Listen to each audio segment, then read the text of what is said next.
செல்வி, வா கிணத்துக்கு போய் தண்ணி எடுத்துட்டு வரலாம். செல்வி பயந்து, இப்போவா? அந்த சுடுகாடு பக்கத்துல இருக்கிற கிணத்துக்கிட்ட போறதுக்கே இவ்வளோ நேரத்துக்கு ரொம்ப பயமா இருக்கு. ஆனா மல்லிகை அதெல்லாம் நம்பல. 2 பேரும் குடம் தூக்கிட்டு இருட்டான பாதையில நடந்தாங்க. காற்று மட்டும்தான் பயமா ஊளையிடுது. சுடுகாட்டு பக்கத்துல வந்த உடனே அந்த இடம் வேற மாதிரி அமைதியா இருந்தது. எரிந்த மர வாசனை, பனைக்குள் மறைந்த கல்லறைகள், அதுக்கும் நடுவுல தான் அந்த பழைய கிணறு. செல்வி மெதுவா, மல்லிகா சீக்கிரம் போலாம், எனக்கு ஏதோ பயமா இருக்கு. மல்லிகா கயிற்றை பிடிச்சு வாளியே கிணற்றுக்குள் விட்டா. சிலக் அந்த சத்தம் மட்டும்தான் இருட்டுல எதிரொலிச்சது. அதே நேரம் கிணத்துக்குள்ள இருந்து ஒரு பெண் குரல், எனக்கு தண்ணி கொடுங்க. 2 பேரும் உடம்பும் நடுங்க ஆரம்பிச்சது. மல்லிகா மீனாவும் மெதுவா கிணத்துக்குள்ள எட்டி பார்த்தாங்க. ஆனா தண்ணீர்ல அவங்க முகம் தெரியல. அதுக்கு பதிலா வெள்ளை முகம், சிவந்த கண்கள், நீளமான மூடி. திடீர்னு கிணத்துக்குள்ள இருந்து கருப்பு கை மேல வந்தது. செல்வி, ஐயோ! 2 பேரும் உயிரை பிழைக்க ஓட ஆரம்பிச்சிட்டாங்க. குடங்கள் கீழே விழுந்து உடைஞ்சிருச்சு. பின்னாடி யாரோ துரத்துற மாதிரி சத்தம். செல்வி சுடுகாடு வந்த உடனே திடீர்னு நின்னா. மெல்ல திரும்பி பார்த்தா அவள் பின்னாடி வெள்ளை சேலை கட்டிய ஒரு பெண். கால் தரையில் இல்ல, கண்கள் மட்டும் சிவப்பா இருந்தது. அந்த பேய் செல்வி காதுக்குள்ள மெதுவா சொன்னது, நீ மட்டும் என்னோட கூட வா. அடுத்த நொடி செல்வி மயங்கி கீழே விழுந்துட்டாள். மல்லிகா பயந்துகிட்டு தனியா ஓடுனா. ஆனா அவளுக்கு தெரியல, தரையில விழுந்த செல்வி மெல்ல கண் திறந்ததை.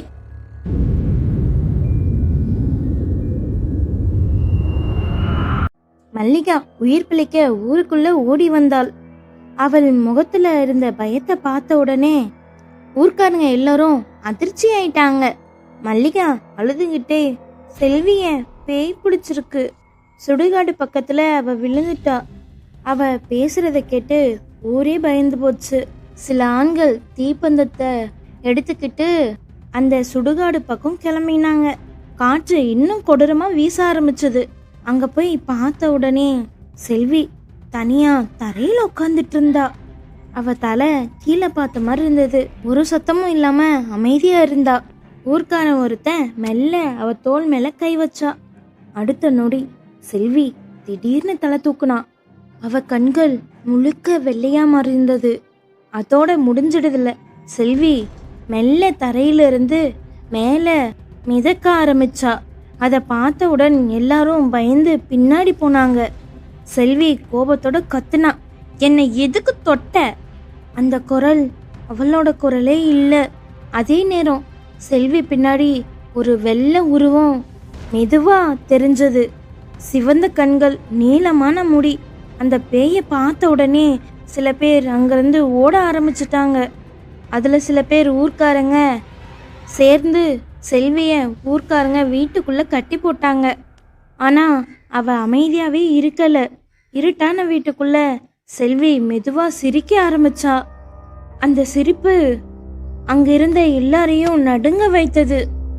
பிறகு அவ மல்லிகாவை மட்டும் பார்த்தா. ஏண்டி என்னை விட்டுட்டு ஓடிட்டியேடி? மல்லிகா அதை கேட்டு அழ ஆரம்பிச்சா.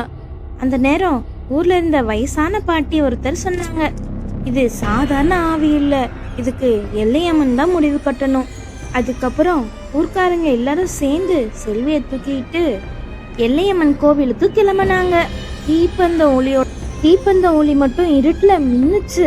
காட்டுக்குள்ள இருந்த அந்த பழைய எல்லையம்மன் கோவில் பனிக்குள் மறைந்து பயங்கரமா நின்னது. ஆனா அந்த இடத்துல ஏதோ ஒரு சக்தி இருந்தத உணர்ந்தாங்க. கோவில் கதவு மெதுவா திறந்தது.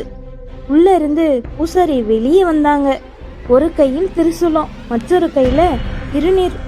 அவர் செல்விய பார்த்த உடனே முகம் மாறுச்சு.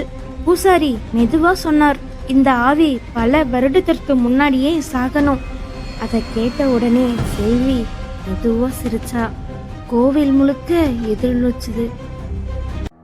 செல்வியை பார்த்தவுடன் பூசாரி முகமே மாறி போச்சு. அவர் கையில இருந்த திருநீர் தரையில விழ ஆரம்பிச்சது. பூசாரி மெதுவா சொன்னார், பல வருடத்திற்கு முன்னாடி இந்த சுடுகாட்டுல ஒரு பெண் அநியாயமா சாகடிக்கப்பட்டாள். அவ ஆவி இன்னும் அமைதியா போகல. அவதான் இவள். அதை கேட்டவுடன் ஊர்க்காரங்க எல்லாரும் பயந்து போனாங்க. அந்த நேரம் அதை கேட்டவுடன் செல்வி சிரிக்க ஆரம்பிச்சா. அந்த சிரிப்பு மனுஷனோட சிரிப்பே இல்ல. செல்வி திடீர்னு கத்துட்டான், நான் திரும்ப வந்துட்டேன். கோவில் முழுக்க அந்த குரல் எதிரொலிச்சது. திடீர்னு கோவிலுக்குள்ள காற்று சுழல ஆரம்பிச்சது. விளக்குகள் நடுங்கன. மலர்கள் எல்லாம் பறக்க ஆரம்பிச்சது. ஊர்க்காரங்க பயந்து பின்னாடி போனாங்க. பூசாரி கண்ணை மூடி மந்திரம் சொல்ல ஆரம்பிச்சார். பிறகு திருநீரை செல்வி மேல வீசினாங்க. திருநீர் பட்ட உடனே செல்வி பயங்கரமா கத்த ஆரம்பிச்சா. அவள் பின்னாடி கருப்பு நிழல் உருவம் தெரிஞ்சது. அந்த நேரம் எல்லையம்மன் சிலை திடீர்னு பிரகாசிக்க ஆரம்பிச்சது. தங்க ஒளி கோவில் முழுக்க பரவியது. செல்வி உடம்புக்குள்ள இருந்த ஆவி மெல்ல வெளியே வர ஆரம்பிச்சது. சிவந்த கண்கள், வெள்ளை சேலை. அந்த உருவத்தை பார்த்தவுடன் எல்லாருமே அதிர்ச்சி ஆயிட்டாங்க.